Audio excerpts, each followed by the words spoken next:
तो हेलो, उम्मीद है आप जिंदा हैं। Well, this video doesn't have to be that dark. WC world cricket से धोनी ने लिया रिटायरमेंट। ठीक है, इसको अब और डार्क नहीं करते हैं। इनके सैनी में आप बैंड। साला ये दुख का खत्म नहीं होता बे। इस दुख का इलाज वैसे नीचे है। खैर, मुद्दे की बात पर आते हैं। वुल्फ चिल्ड्रन हमारा आखिरी dubbing project and it is out now. मेरे ख्याल से in this ban and all ये सही टाइम है डबिंग छोड़ने का, क्योंकि कुछ नहीं पता डिज्नी कब हमारे दरवाजे पर भी दस्तक दे दे। पर फिलहाल के लिए let's talk about Wolf children.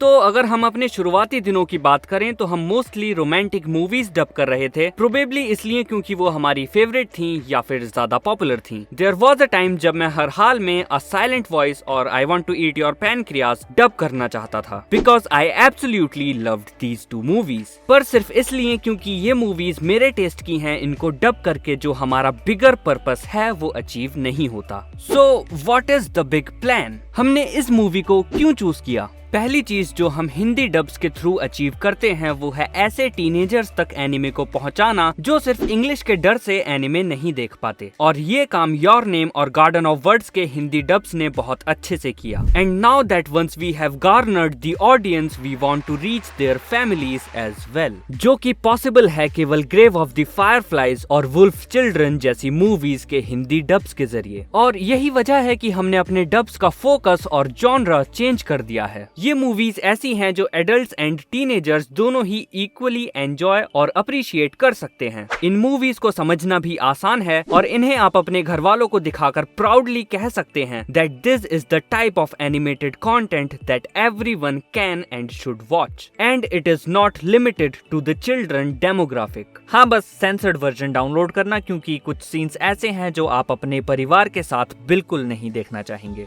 Now wolf children में क्या खास है? अगर मैं कहूँ कि इसमें रुला देने वाले इमोशंस, होश उड़ा देने वाली स्टोरी एंड प्लॉट, गजब की एनिमेशन और ताबड़तोड़ OSTs हैं, तो ये सरासर झूठ होगा, क्योंकि इस मूवी में ऐसा कुछ है ही नहीं। पर अब आप कहेंगे कि अगर ऐसा है तो हमने इसे डब ही क्यों किया, या फिर आपको ये मूवी क्यों देखनी चाहिए? तो चलिए इस बारे में बात करते हैं। अगर मैं कहूँ कि वुल्फ चिल्ड्रन हाना की स्टोरी है, तो ऐसा कहना बिल्कुल भी गलत नहीं होगा, क्योंकि बाकी सारे कैरेक्टर्स और उनके इश्यूज सब प्लॉट्स हैं, और वो सिर्फ इसलिए ही होते हैं या दिखाए जाते हैं क्योंकि उनका डायरेक्ट रिलेशन हाना से है। शुरुआत में हाना एक कॉलेज स्टूडेंट होती है और उसे एक बहुत ही अजीब इंसान मिलता है। शी बिकम्स क्यूरियस और वो दोनों करीब आ जाते हैं। उन्हें प्यार हो जाता है और प्यार प्यार में 2 बच्चे हो जाते हैं। बस यहाँ ट्विस्ट ये है कि वो अजीब इंसान एक इंसानी भेड़िया है, और वो बच्चे भी आधे इंसान और आधे भेड़िए हैं, जो कि मुझे नहीं लगता कि कोई स्पॉइलर है। आफ्टर ऑल मूवी का नाम ही wolf children Ame and Yuki है, और यही है मूवी का plot. And the rest of the movie is Hana's journey as a mother. आपको इसमें देखने के लिए मिलेगा कि हाना को किन मुश्किलों का सामना करना पड़ा, उसकी लाइफ कैसे प्रोग्रेस हुई, वो कैसे इन बच्चों को पाल पोस कर बड़ा करेगी और इनको समाज से छुपाए रखेगी। On one hand this can be a really emotional journey full of hardships and sacrifices. Hana का बॉयफ्रेंड प्लस पति एक इंसानी भेड़िया है, उसके बच्चे भेड़िए हैं जिन्हें उसने अपनी जान पर खेल कर विदाउट एनी मेडिकल हेल्प जन्म दिया है, and now she has to be a single mother.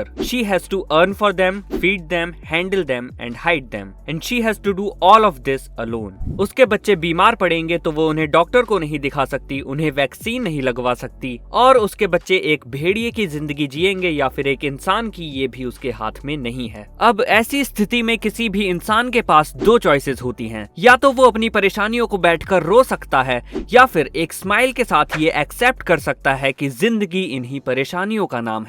और ऐसा एक्सेप्ट करते ही जिंदगी बहुत सुलझ जाती है। Sometimes movies don't need to blow you away. They don't need to catch you off guard and surprise you, or make you cry with its lit OSTs and heavily emotional scenes. Sometimes they can be just simple, plain simple, and that's all.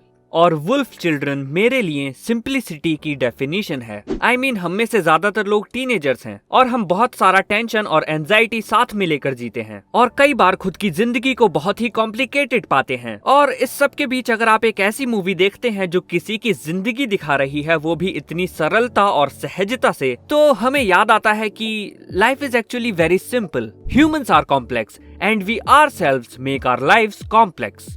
ये movie खत्म होने के बाद एक बहुत ही sweet सा aftertaste छोड़ती है और एक बहुत ही डिफिकल्ट डिसीजन और इमोशनल सीन के बावजूद जब ये मूवी खत्म होती है तब भी it manages to leave a very feel good emotion. It even reminds me of childhood somehow because of how it simplifies his life even in the most difficult times, और maybe because the art is old school good, reminds me of a Ghibli movie या summer days with Coo जो मैंने कभी बचपन में देखी थी। मेरी मानिए तो इस मूवी को किसी सनी डे के आफ्टरनून में देखिए और इसके खत्म होने के बाद शाम को कहीं छत पर या बाहर टहलिए, थोड़ा इस मूवी के बारे में विचार कीजिए और एक गहरी सांस लेकर कहिए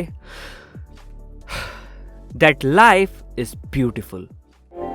the girl who left through time और समर वॉर्स के निर्माता की पेशकश आ रही है आपके चेहरे पर मुस्कान लाने। यूकी, आमे, मैं भी आई।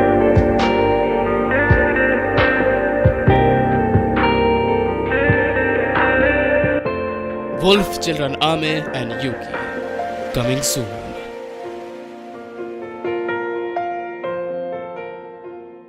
Hey guys, thank you so much for watching the video. Please leave a like and subscribe the channel. ऊपर आई बटन में इसका फुल ट्रेलर हिंदी डब में दिया हुआ है और डिस्क्रिप्शन और पिंड कमेंट में मूवी का हिंदी डब लिंक, इसको देखिए और हमें जरूर बताइए कि आपको ये मूवी और इसका हिंदी डब कैसा लगा। फिलहाल मैं चलता हूँ, मिलेंगे किसी और दिन किसी और वीडियो में, तब तक के लिए keep loving and keep supporting.